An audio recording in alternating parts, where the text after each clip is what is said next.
చెప్ప దీపావళి బాగా జరిగిందా? ఊరంతా దీపావళి, మా ఇంట్లో దీపావళి.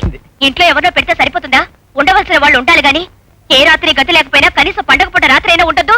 ఇదిగో ఆల్చిప్ప, ఇప్పుడే చెప్తున్నాను, ఈ రోజు నుంచి రాత్రి 7 గంటలు దాటితే తలుపులు తెరవబడవు. ఎవరొచ్చినా సరే. అన్నా విన్నావా? విన్నాను గానీ నా డ్యూటీలే రాత్రులు కదరా. మార్చుకో అన్నా. ఏమిటి పెళ్ళం కోసం పని మానేస్తున్నావా? అయినా సంపాదించే మొగుడిని పని మానేయమని చెప్పడం ఏమిటయా? మరీ అన్యాయంగా ఉంది. అన్యాయంగా ఉందనే ఈ పని మానేమని చెప్పిందండి. ఇందులో తప్పే ఉంది. తప్పున్నారా? ఇవాళ పని మానేయమంటది, రేపు బయటికి వెళ్ళొద్దంటది, ఎల్లుండి ఇంటి పని చేయమంటది. కొత్త పెళ్ళం మోజులు ఎన్ని విన్నావంటే నీ పని డామ్. తప్పు ఒప్పు, నా దారి నన్ను పోనివ్వండి. పోరా పో.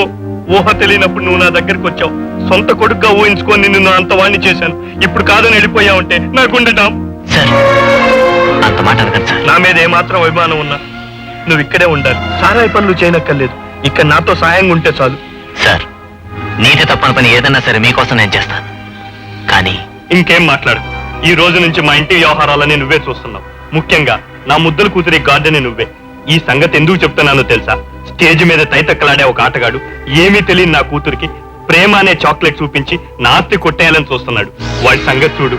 అలాగే సార్, వాడి సంగతి ఇప్పుడే నేను చూస్తాను. అయ్యా, మీ రాజకీయాలు నాకేం అర్థమై చావడం లేదు. పులి లాంటి మనిషిని పిల్లిలాగా మార్చేస్తే మనకేం ఉపయోగం?